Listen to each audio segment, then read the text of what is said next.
யாவரும் ஜெபம் செய்வோம். நேசிக்கிறங்கள் பரலோக பிதாவே, இந்த ஆசீர்வதிக்கப்பட்டதான இந்த காலை நேரத்தில் நன்றி செலுத்துகிறோம்.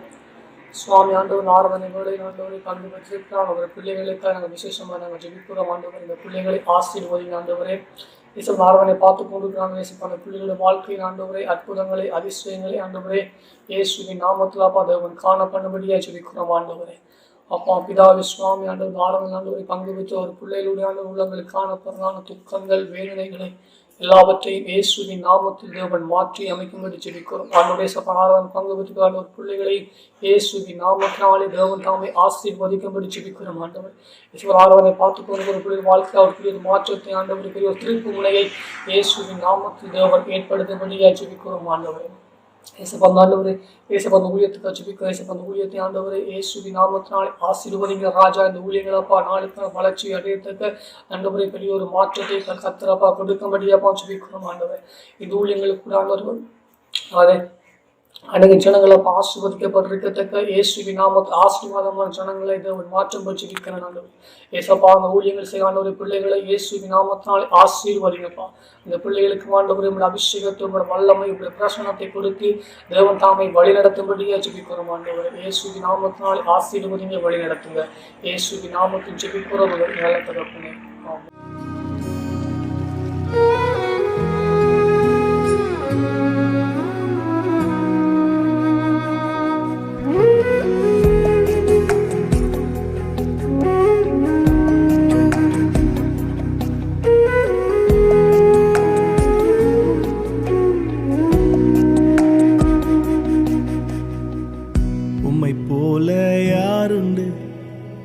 நன்மை செய்ய நீருண்டு, உம்மைத்தானே நம்புவேன் என் தேவா.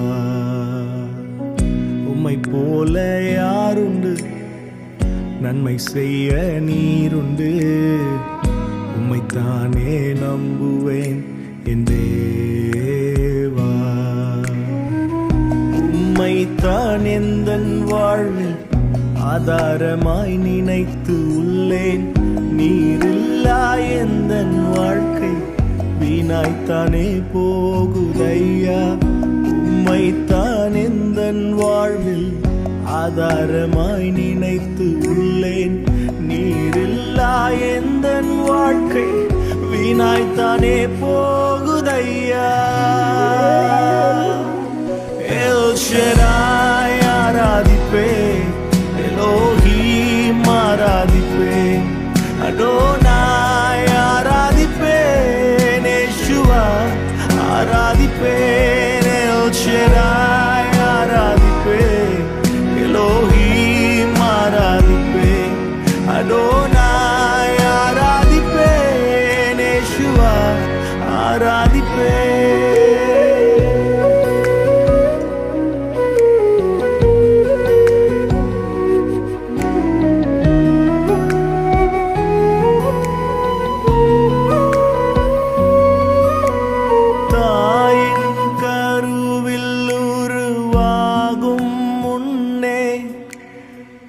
சொல்லி அழைத்தவர் நீரே, தாயினும் மேலாக அன்பு வைத்து நீர் எனக்காக ஜீவன் தந்தீரே.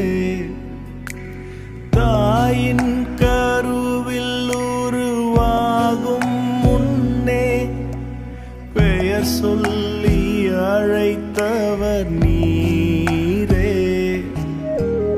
தாயினும் மேலாக அன்பு வைத்து நீர் எனக்காக ஜீவன் தந்தீரே.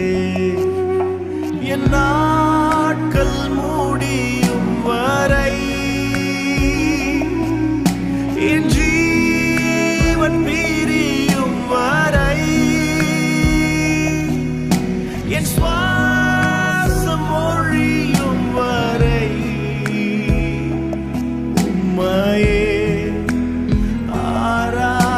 ஆராதிப்பேன், உம்மையே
கேடகம் விடுவிக்கும் தெய்வம் நீர்தான் நீர்தானையா.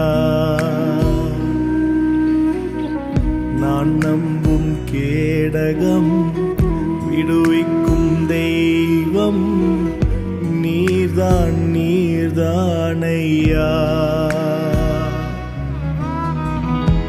தூயவர் தூயவர் துதிக்கு பாத்திர ஆறுதல் நீர்தானையா.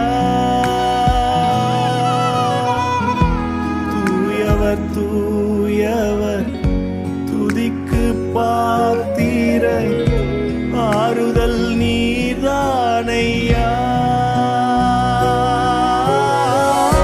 தூயவர் தூயவரே துதிக்கு பாத்திரரே ஆறுதல் நீர்தானையா.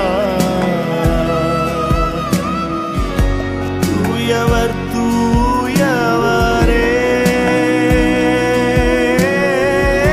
தூயவர் தூயவரே துதிக்கு பாத்திரரே ஆறுதல் நீர்தானையா. தூயவர் தூயவரே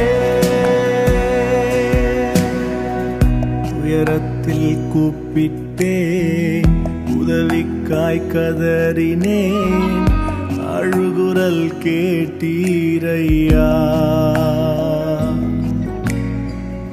உயரத்தில் கூப்பிட்டேன் உதவிக்காய் கதறினேன் அழுகுரல் கேட்டீரையா. குனிந்து தூக்கினீர் பெரியவனாக்கினீர் உமது காருண்யத்தா. குனிந்து தூக்கினீர் பெரியவனாக்கினீர் உமது காருண்யத்தா. குனிந்து தூக்கினீரே பெரியவனாக்கினீரே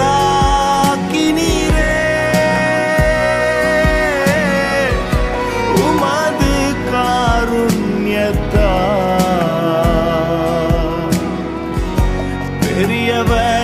பெரியவனாக்கினீரே குனிந்து தூக்கினீரே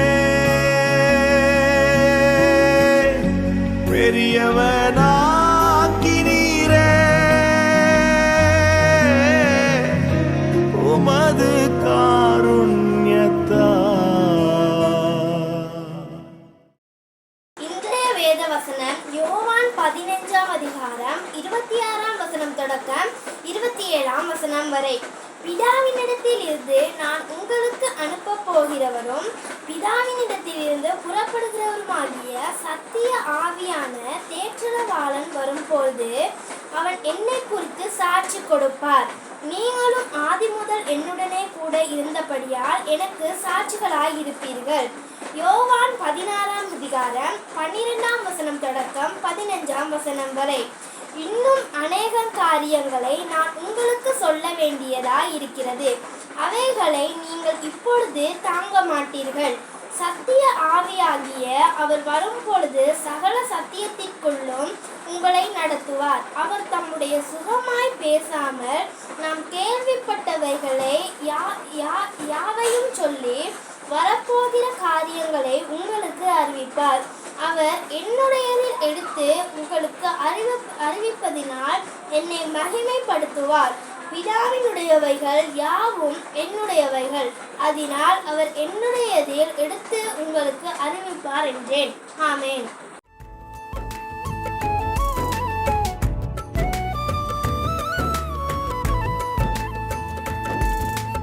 ஆவியானவர் என்னில் இருப்பார். இருப்பதா குறைகள் இல்லையே, எல்லாம் நிறைவே ஆவியானவர் என்னில் இருப்பதா குறைகள் இல்லையே, எல்லாம் நிறைவே.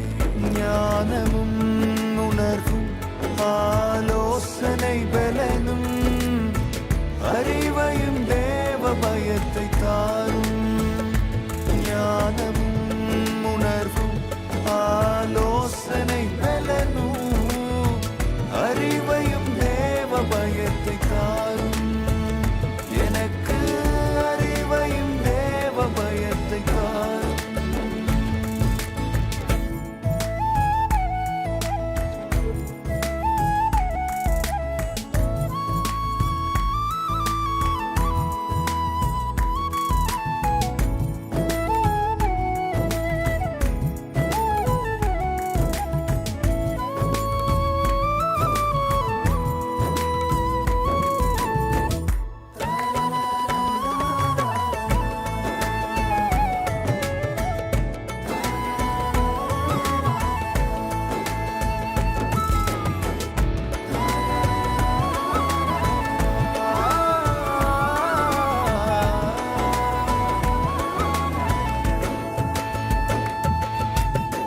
வெறுமையான பாத்திரமாய் உந்தனின் ஊழியத்தை எப்படி செய்வேன் நான்?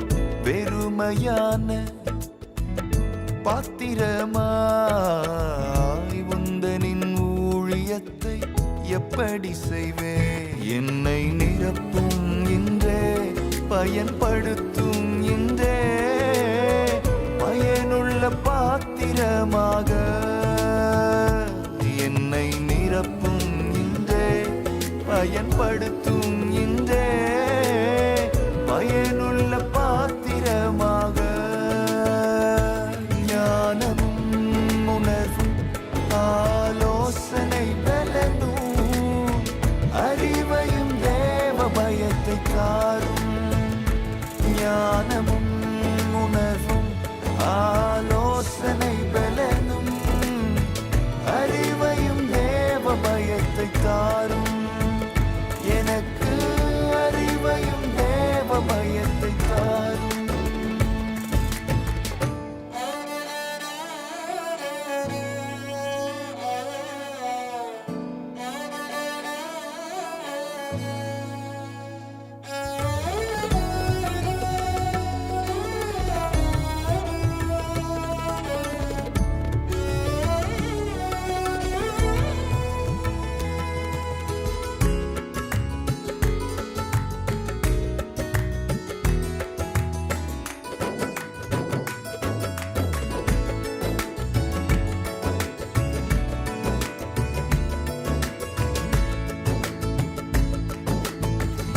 மீன்களற்ற வலையை நானும் எத்தனை நாளையா அலசுவேன் நான்?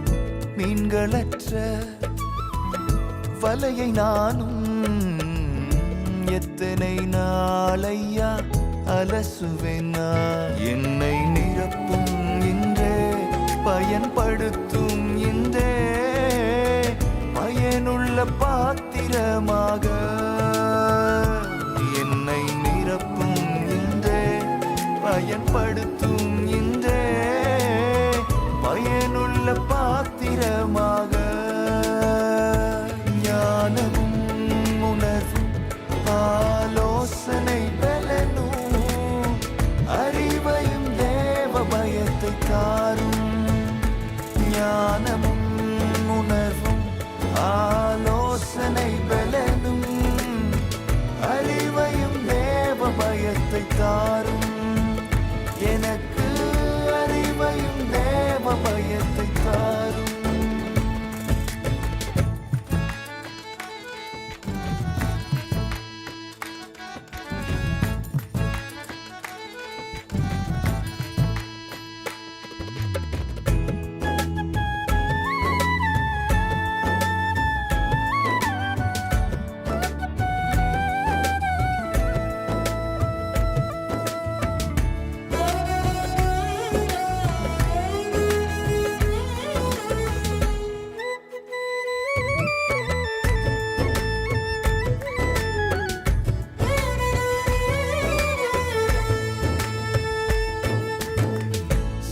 ஸ்தேவானைப் போல் தைரியமாய் உந்தனின் ஆவியின்றி எப்படி நிற்பேன் நான்? ஸ்தேவானைப் போல் தைரியமாய் உந்தனின் ஆவியின்றி எப்படி நிற்பேன்? என்னை நிரப்பும் இன்றே, பயன்படுத்தும் இன்றே, பயனுள்ள பாத்திரமாக என்னை நிரப்பும் இன்றே, பயன்படுத்தும் இன்றே, பயனுள்ள பாத்திரமாக. ஞானமும் உணர்வும் ஆலோசனை பலனும் அறிவையும் தேவ பயத்தை தாரும். ஞானமும் உணர்வும் ஆலோசனை பலனும் அறிவையும் தேவ பயத்தை தாரும். எனக்கு அறிவையும் தேவ பயத்தை தாரும். ஞானமும் உணர்வும் ஆலோசனை பலனும் அறிவையும் தேவ பயத்தை தாரும். ஞானமும் உணர்வும் ஆலோசனை பலனும் அறிவையும் தேவ பயத்தை தாரும். எனக்கு அறிவையும் தேவ பயத்தை தாரும். அப்போஸ்தலர் 2ஆம் அதிகாரம் 1-11 வரை. பெந்தகொஸ்தே எனும் நாள் வந்தபோது அவர்கள் எல்லோரும் ஒருமனப்பட்டு ஓரிடத்தில் வந்தார்கள். அப்பொழுது பலத்த காற்று அடிக்கிற முழக்கம் போல வானத்திலிருந்து சடுதியாய் ஒரு முழக்கம் உண்டாகி அவர்கள் உட்கார்ந்திருக்கிற வீடு முழுவதையும் நிரப்பிற்று. அல்லாமலும் அக்னியுமான நாவுகள் போல் இருந்திருக்கும் நாவுகள் அவர்களுக்கு காணப்பட்டு அவர்கள் ஒவ்வொருவர் மேலும் வந்து அமர்ந்து அவர்கள் எல்லோரும் பரிசுத்த ஆவியினாலே நிரப்பப்பட்டு ஆவியானவர் தங்களுக்கு தந்தருளின வரத்தின்படியே வெவ்வேறு பாஷைகளிலே பேசத் தொடங்கினார்கள். வானத்தின் கீழ் இருக்கிற சகல தேசத்தாரிலுமிருந்து வந்த தேவ பக்தியுள்ள யூதர்கள் அப்பொழுது எருசலேமிலே வாசம் பண்ணினார்கள். அந்த சத்தம் உண்டான போது திரளான ஜனங்கள் கூடி வந்து தங்கள் தங்கள் பாஷையிலே அவர்கள் பேசுகிறதை அவரவர்கள் கேட்டபடியினாலே கலக்கம் அடைந்தார்கள். எல்லோரும் பிரமித்து ஆச்சரியப்பட்டு ஒருவரையொருவர் பார்த்து, இதோ பேசுகிற இவர்கள் எல்லாம் கலிலேயர் அல்லவா? அப்படி இருக்க நம்மில் அவரவர்களுடைய ஜென்ம பாஷையிலே இவர்கள் பேச கேட்கிறோமே, இது எப்படி? பார்த்தரும் மேதரும் எலாமீத்தரும் மெசோப்பொத்தாமியா, யூதேயா, கப்பத்தோக்கியா, பொந்து, ஆசியா, பிரிகியா, பம்லியா, எகிப்து என்னும் தேசத்தார்களும் சிரேனே பட்டணத்தை சுற்றியிருக்கிற லீபியாவின் திசைகளிலே குடியிருக்கிறவர்களும் இங்கே சஞ்சரிக்கிற ரோமாபுரியாரும் யூதரும் யூத மார்க்கத்தமைந்தவர்களும் கிரேக்கத்தாரும் அரேபியருமான நாம் நம்முடைய பாஷைகளிலே இவர்கள் தேவனுடைய மகத்துவங்களை பேச கேட்கிறோமே என்றார்கள். இயேசுவின் நாமத்தில் உங்கள் அனைவரையும் மீண்டும் வாழ்த்துகிறேன். இந்த வார வாசிப்புக்காக எமது நற்செய்தி பகுதி யோவான் எழுதின சுவிசேஷம் 15வது அதிகாரம் 26வது வசனம் தொடங்கி 27வது வசனம் வரைக்கும் மற்றும் 16வது அதிகாரம் 12வது வசனம் தொடங்கி 15ஆம் வசனம் வரைக்கும். இந்த இரண்டு பகுதியும் ஒன்றோடு ஒன்று தொடர்புடையதாகவும் இரண்டும் பரிசுத்த ஆவியானவரை பற்றி பேசும் பகுதியாகவும் காணப்படுகின்றது. இயேசு தனது சீஷர்களுடன் பேசிக் கொண்டிருந்தார். இது அவர் சிலுவையில் அறையப்படவும் உயிர்த்தெழவும் பரமேறுவதற்கும் அதிக காலத்துக்கு முன்பாக நடந்த ஒரு சம்பாஷணை அல்ல. அதாவது வெறுமனே அவர்களை அவர் கைவிடப் போவதில்லை என்பதை சீஷர்களுக்கு அங்கே உறுதிப்படுத்தி கூறும் ஒரு தேவை அவருக்கு காணப்பட்டது. அவர்களை அப்படியே தனியாக கைவிடப் போவது இல்லை, மாறாக அவர்களுக்காக ஒருவர் வரப்போகின்றார் என்பதை அவர்களுக்கு உறுதி அளிக்கின்றார். மற்ற வேத பகுதிகளில் அவரை தேற்றரவாளன், பரிசுத்த ஆவியானவர், சத்திய ஆவியானவர் என்று பல்வேறு பதங்களினாலே குறிப்பிடப்பட்டுள்ளது. ஆனால் பரிந்து பேசுபவர் அல்லது தேற்றரவாளன் என்ற சொல்லுக்கு உதவி செய்பவர் என்று அர்த்தம். மேலும் உடன் வருகிறவர் என்று கூட பொருள்படுகின்றது.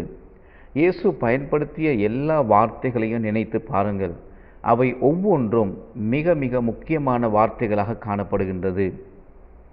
அதாவது பரிசுத்த ஆவியானவர் திரித்துவத்தின் ஒரு பகுதியாக காணப்படுகின்றார். அவருக்கு பரிசுத்த ஆவியானவர் என்று சொல்லிவிட்டு அப்படியே விட்டுவிட்டு இருக்கலாம். ஆனால் பரிசுத்த ஆவியானவருக்கு வெவ்வேறு பெயர்கள் கொடுக்கப்பட்டிருக்கின்றது. இயேசுவுக்கும் வெவ்வேறு பெயர்கள் இருந்தது. அந்த ஒவ்வொரு பெயர்களும் அவர் யார், அவர் என்ன செய்கிறார் என்பதையும் அவருடைய சுபாவத்தையும் காண்பிப்பதாக அந்த பெயர்கள் இருந்தது. எனவே இந்த பகுதிகளில் பரிசுத்த ஆவியானவர் யார், அவர் அனுப்பப்பட்ட நோக்கம் மற்றும் அவர் இன்றும் நம் வாழ்க்கையில் என்ன செய்கிறார் என்பதை பற்றி கொஞ்சம் அதிகமாக நாம் பார்க்க போகின்றோம். எனவே தேற்றரவாளன் என்றால் உடன் வருபவர், உதவி செய்கிறவர் என்று அர்த்தம். இது மிக மென்மையான ஒரு வார்த்தையாகவும் தாழ்மையை குறித்து நிற்கும் ஒரு சொல்லாகவும் காணப்படுகின்றது. அதாவது அவர்கள் மீண்டும் இங்கே இருக்கிறார்கள் என்பதையே கூற விரும்புகிறேன்.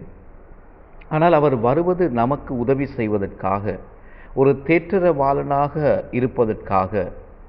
இது தேவனுடைய தாழ்மையின் சுபாவத்தை குறிக்கின்றது. எனவே இதை நாம் ஒருபோதும் அற்பமாக எண்ணிவிடக்கூடாது. அவர் தம்முடைய வல்லமையை நமக்கு எதிராக அல்ல, நமக்கு உதவுவதற்காக பயன்படுத்துகின்றார். அதனால் இது மிகவும் சிறப்பு வாய்ந்த ஒரு விடயமாக காணப்படுகிறது. வெறுமனே நமக்கு உதவி செய்பவர் மாத்திரம் அல்ல, அவர் சத்தியத்தின் ஆவியானவராக காணப்படுகின்றார். இயேசு தாம் கூறியபடி உண்மையிலே அவர் யார் என்பதை நமக்குள்ளும் நமக்கூடாகவும் சாட்சி கொடுப்பவர் இந்த சத்திய ஆவியானவர்தான். ஆகவே அவர் தனது பக்கமாக கவனத்தை எடுத்துக்கொள்பவர் அல்ல. மெய்யாகவே இயேசு யார் என்ற உண்மையை மக்களுக்கு காண்பித்து கொடுத்து அவரை விசுவாசிப்பதற்கூடாக நித்திய ஜீவனை பெற்றுக்கொள்ளும்படிக்கு நம்மையும் மற்றவர்களையும் வழிநடத்துகின்றவராக பரிசுத்த ஆவியானவர் காணப்படுகின்றார். பரிசுத்த ஆவியானவர் நம்முடன் நம் வாழ்வில் எவ்வாறு செயல்படுகின்றார் என்பதை 16ஆம் அதிகாரத்தில் 12வது வசனம் முதல் 15ஆம் வசனம் வரைக்கும் உள்ள வசனங்களை வாசித்து நாம் இன்னும் கொஞ்சம் ஆழமாக கற்றுக்கொள்ள முடிகிறது. மேலும் இங்கு சில முக்கியமான விடயங்களை முன்னிலைப்படுத்த அல்லது குறிப்பிட்டு காட்ட நான் விரும்புகின்றேன். 12ஆம் வசனத்தில் இயேசு கூறுகிறார், இன்னும் அநேக காரியங்களை நான் உங்களுக்கு சொல்ல வேண்டியதாக இருக்கிறது, அவைகளை நீங்கள் இப்பொழுது தாங்க மாட்டீர்கள். எனவே ஒரு நிமிடம் இங்கே நிறுத்தி இயேசு என்னத்தை சொல்ல முற்படுகின்றார் என்பதை சுட்டி காட்ட விரும்புகிறேன். இன்னும் அநேக காரியங்களை தம்முடைய சீஷர்களுக்கு சொல்ல அவருக்கு தேவை இருந்தது. ஆனாலும் அந்த நேரம் சரியான நேரமாக இருக்கவில்லை என்பதை அவர் அறிந்திருந்தார். ஏற்கனவே அவர் அவர்களிடம் சொன்ன விடயங்கள் அவர்களுக்கு புரிந்து கொள்ள கடினமாக இருந்தது. மேலும் இந்த நேரத்தில் அவர் அவர்களிடம் சொல்ல முயற்சித்தது கூட அவர்களுக்கு உண்மையில் புரியவில்லை. ஆனாலும் அவர்களுக்கு சொல்ல இன்னும் அதிகமான விடயங்கள் இருந்தது.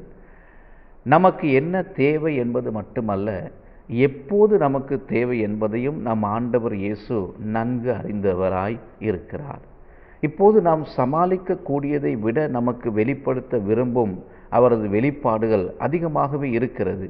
அவர் நம்மை அழைத்து செல்லும் ஒரு செயல்முறை இருக்கிறது. அவர் உண்மையில் நம்மோடு பேசுகிறார். அவர் நமக்கு வெளிப்படுத்த விரும்புகிறார். அவர் நமக்கு காண்பித்து கொடுக்க விரும்பும் காரியங்கள் அநேகம் இருக்கிறது. ஆனால் இது ஒரு செயல்முறை. சரியான நேரத்தில் நமக்கு தேவையானதை நமக்கு போதுமான அளவுக்கு தான் அவர் வெளிப்படுத்துவார். எனவே இன்றைக்கு தேவையானதற்காக நாம் இன்று அவரை நம்ப முடியும். நாளைய தேவைக்காக நாளை அவரை நம்ப வேண்டும். இன்னும் அநேக காரியங்களை நான் உங்களுக்கு சொல்ல வேண்டியதாக இருக்கிறது, அவைகளை நீங்கள் இப்பொழுது தாங்க மாட்டீர்கள் என்று இயேசு கூறுகிறார். சத்திய ஆவியானவர் வரும்போது அவர் உங்களை சகல சத்தியத்துக்குள்ளும் வழி நடத்துவார். இப்பகுதி வலியுறுத்தும் காரியத்தை சற்று கவனித்து பாருங்கள். அவர் உங்களை சகல சத்தியத்துக்குள்ளும் பலவந்தமாய் நடத்துவார் என்பதல்ல இங்கே கூறப்படுகிறது. அவர் உங்களை சகல சத்தியத்துக்குள்ளும் வழி நடத்துவார் என்பதே இங்கே கூறப்படுகிறது. இங்கே ஒரு சாந்த குணம் காண்பிக்கப்படுகின்றது. இங்கே தேவனுடைய கிருபை விவரிக்கப்படுகின்றது. உங்களுக்கு இது நன்றாக தெரியும். கர்த்தர் நம்மை கட்டுப்படுத்தவோ அல்லது கட்டாயப்படுத்தவோ அல்லது அடித்து நம்மை ஒரு சில விஷயங்களை நமக்குள்ளே திணிக்கிறவரோ அல்ல. நாம் அவருடைய ஆவியானவருக்கு செவி கொடுப்பவர்களாக இருக்கும்போது அவர் நம்மை சகல சத்தியத்துக்குள்ளும் மெதுவாக மென்மையாக நடத்துவார். அவர் நம்மிடம் பேசுகிறார். அவருடைய வார்த்தையிலிருந்து நமக்கு சரியான காரியங்களை வெளிப்படுத்துகிறார். மேலும் இயேசுவானவர் கூறுகிறார், நான் என் சுயமாய் பேசுவதில்லை, நான் கேட்டதையே பேசுகிறேன். வரப்போகின்ற சத்திய ஆவியானவர் தாமே வரப்போகின்ற காரியங்களை பற்றி பேசுவார் என்று இயேசு கூறுவதை நாங்கள் கவனிக்கிறோம். ஆகவே பரிசுத்த ஆவியானவரின் ஊழியம் மற்றும் ஊழியத்தின் ஒரு சுவாரஸ்யமான அம்சம் இங்கே காண்பிக்கப்படுகிறது. அதாவது அவர் எதிர்காலத்தை பற்றி நமக்கு வெளிப்படுத்தும் ஆற்றல் உள்ளவராக எதிர்காலத்தை பற்றிய எல்லா விடயங்களையும் நமக்கு வெளிப்படுத்துவதில்லை. ஆனால் அவர் தமது ஆவியின் மூலம் எதிர்காலத்தை பற்றி அவருடைய வார்த்தையில் உள்ள விடயங்களை நமக்கு வெளிப்படுத்துகின்றார். எனவே இன்று நாம் தெரிந்து கொள்ள வேண்டிய விடயங்களும் நாளைய பற்றிய விடயங்களுக்கும் நாம் அவரை நம்ப முடியும். மேலும் இன்றும் நாளையும் நாம் தெரிந்து கொள்ள தேவையில்லாத காரியங்களிலும் நமக்கு அவரை முழுமையாக நம்பலாம். மேலும் சில சமயங்களில் மக்கள் பல பிரச்சனைகளில் சிக்கிக்கொள்கின்றார்கள். அவர்கள் சமாளிக்க முடிந்த அல்லது தெரிந்து கொள்ள வேண்டியதை விடவும் அதிகமாக தெரிந்து கொள்ள முயற்சி எடுப்பதாலே அவர்கள் அனாவசியமான பிரச்சனைகளில் சிக்கிக்கொள்வதை பார்க்கிறோம். எனவே நாம் தெரிந்து கொள்ள வேண்டிய அவசியம் இருக்கிறது. ஆனாலும் நமக்கு எந்தளவு காரியங்களை கையாள முடியும் என்பதை பற்றி நம்மை விட ஆண்டவர்தான் நன்றாக அறிந்தவராயிருக்கிறார். மேலும் அவர் தம்முடைய வார்த்தையில் நமக்கு வெளிப்படுத்தியதும் அவருடைய வார்த்தையின் மூலம் அவர் நமக்கு வெளிப்படுத்துவதும் நமக்கு தேவையானதற்கும் அதிகமாகவே போதுமானதாக இருக்கிறது. அதற்கு மேல் எங்களுக்கு எதுவும் தேவையில்லை, அதற்கு குறைவாக எதுவும் நமக்கு தேவைப்படாது. ஆனால் அவர் அறிந்த காரியங்களுக்கூடாக நம்மை அவர் சகல சத்தியத்துக்குள்ளும் வழி நடத்துகின்றவராக இருக்கிறார். பாருங்கள், இயேசு கூறுகிறார், அவர் சொந்தமாக எதையும் பேசவில்லை என்று, அவர் தாம் கேட்டதே பேசுகிறார் என்று குறிப்பிடுவதை நாங்கள் பார்க்கிறோம். அவர் வரப்போகும் காரியங்களை உங்களுக்கு கூறுவார் என்று இயேசு பரிசுத்த ஆவியானவரை பற்றி கூறுகிறார். பரிசுத்த ஆவியானவர் இயேசுவை மகிமைப்படுத்துவார் என்றும், இயேசுவின் பக்கமாக கவனத்தை அவர் திருப்புவார், ஒருபோதும் தன் பக்கமாக கவனத்தை எடுத்துக்கொள்ள மாட்டார் என்றும் அங்கே உறுதியாக இயேசு கூறுவதை பார்க்கிறோம். காரணம், அவர் உங்களுக்கு தெரியப்படுத்துவதை என்னிடத்திலிருந்து பெற்றுக்கொள்கிறார். பிதாவுக்கு சொந்தமானவை அனைத்தும் என்னுடையவை.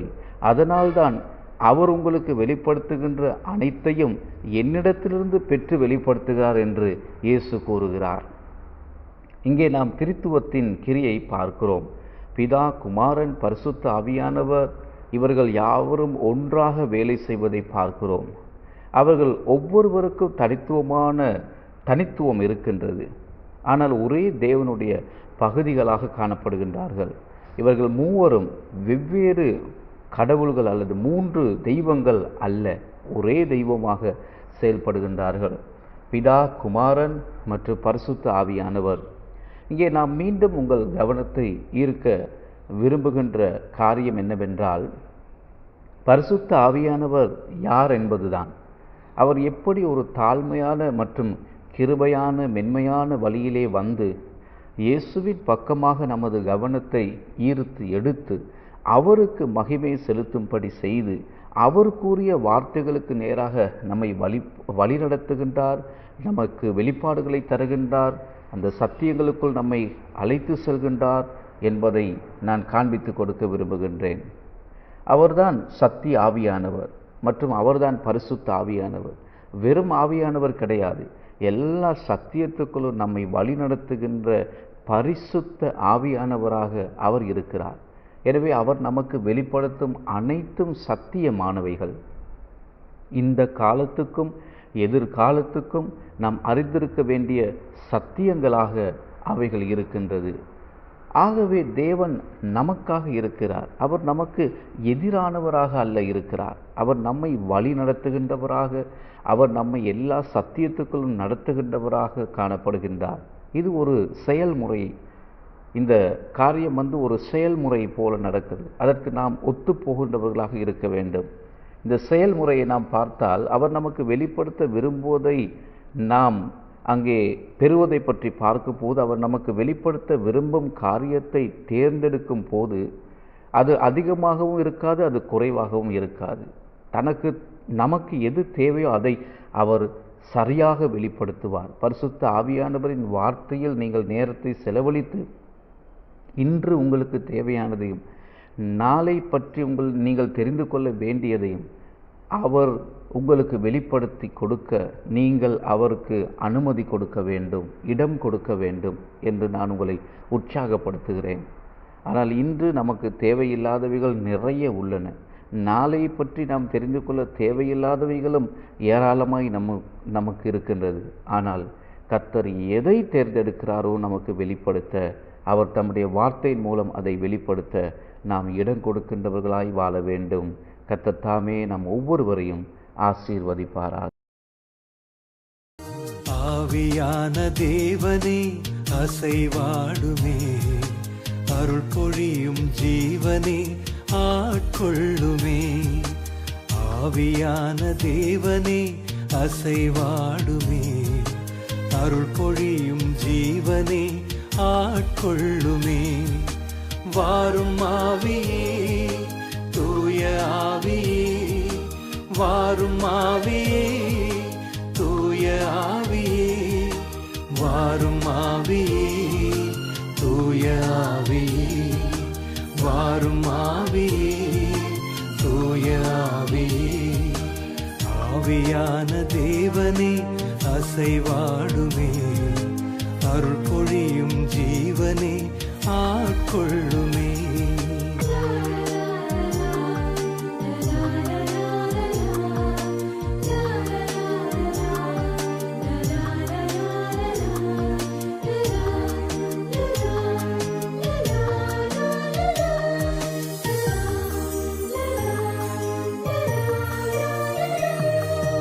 தெய்வீக அக்கினியே இறங்கி வாருமே, உம் திருக்கரத்தின் வல்லமையை பொழிந்திடுமையா.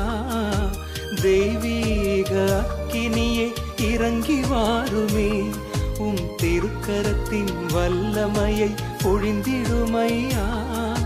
திருக்கரத்தின் வல்லமையை பொழிந்திடுமையா, திருக்கரத்தின் வல்லமையை பொழிந்திடுமையா.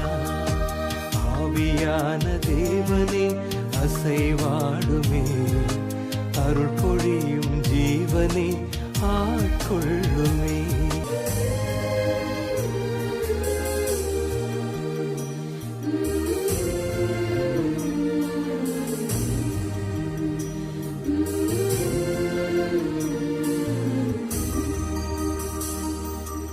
ஆன்மாவின் ஆன்மாவே, அன்பின் ஆவியே, என் சுவாசமாக என்னோடு தங்கிடுமையா.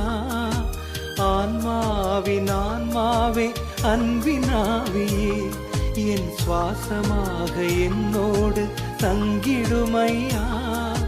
சுவாசமாக என்னோடு தங்கிடுமையா, சுவாசமாக என்னோடு தங்கிடுமையா. ஆவியான தேவனே அசைவாடுமே, அருள் பொழியும் ஜீவனே ஆட்கொள்ளுமே. நல்லது, நாங்கள் ஜெபம் பண்ணுவோம். பரிசுத்தமான நல்ல ஆண்டவரே, இயேசுவின் நாமத்தினால சுவாமி ஐயா, இப்படியாக ஒரு ஆராதனையில் கலந்து கொள்ள கொடுத்த கிருபைக்காய் உமக்கு நன்றி செலுத்துகிறோம். ஆண்டவரே சுவாமி, உம்மை துதிக்க, உம்மை நமஸ்கரிக்க நீர் தந்த கிருபைக்காக நன்றி. அதே போல கேட்ட வார்த்தைக்காக உமக்கு நன்றி செலுத்துகிறோம். அந்த வார்த்தையின் பிரகாரம் எங்களுடைய வாழ்க்கையை நாங்கள் சரி செய்து கொள்ள, கர்த்தருக்குள்ளாய் இன்னும் எங்களை கட்டி எழுப்பிக் கொள்ள நீர் எங்களுக்கு உதவி செய்வீராக. கர்த்தாவே, ஒவ்வொருவருடைய இருதயத்திலும் அந்த வார்த்தை ஆழமாய் பதியும்படியாக ஜெபிக்கிறேன். ஆண்டவரே, அதே போல இந்த காலங்கள்ல சுவாமி நாங்க பார்க்கிறோம், பொல்லாத விபரீதமான காரணங்களுக்கு முகம் கொடுத்து கொண்டிருக்கிற சூழ்நிலை ஆண்டவரே. இப்படியாப்பட்ட சந்தர்ப்பத்திலும் எங்களுடைய விசுவாசத்தை இழந்து விடாதபடி ஆண்டவரே கர்த்தாவே உம்மை நோக்கி பார்க்க உதவி செய்யுங்க ஆண்டவரே. இப்படியான இக்கட்டான சூழ்நிலையில உம்முடைய பிள்ளைகளை நீர் போஷித்து வழி நடத்தும்படியாய் ஜெபிக்கிறேன் ஆண்டவரே. ஐயா, இந்த காலத்துல இருக்கிறதான சவால்களை கண்டு சோர்ந்து விடாதபடி கர்த்தருக்குள் தங்களை கட்டி எழுப்பிக் கொள்ள நீர் உதவி செய்வீராங்க. இயேசுவின் நாமத்தினால இந்த உலகம் முழுவதிலும் இருக்கிற எல்லா ஜனங்களையும் ஒப்பு கொடுக்கிறோம். அவர்களை ஆசீர்வதிங்க ஆண்டவரே. ஐயா, நாங்க அனுபவிக்கிற இந்த சமாதானம் சந்தோஷத்தை அவர்களை அனுபவிக்கத்தக்கதாக உம்முடைய கிருபையை நீர் அவர்களுக்கு கட்டளையிடுவீராங்க. இயேசுவின் நாமத்தினால முழுவதும் இந்த ஆராதனை உம்முடைய கரத்தில் ஒப்பு கொடுத்து ஜெபிக்கிறேன் என் நல்ல தகப்பனே. ஆமென். அறிவெல்லாம் கடந்த கடவுளின் சமாதானம் உங்கள் மனமெல்லாம் நிறையட்டும். கடவுளையும் அவர் மைந்தன் இயேசு கிறிஸ்துவையும் பற்றிய அறிவிலும் அன்பிலும் அது உங்கள் நிலை கொள்ளச் செய்யட்டும். தந்தை, மைந்தன், புனித ஆவியானவராகிய அனைத்து வல்ல கடவுளின் ஆசி எப்போதும் உங்கள் மீதும் உங்களோடும் நிறைவாய் என்றும் தாங்குவதாக. ஆமென்.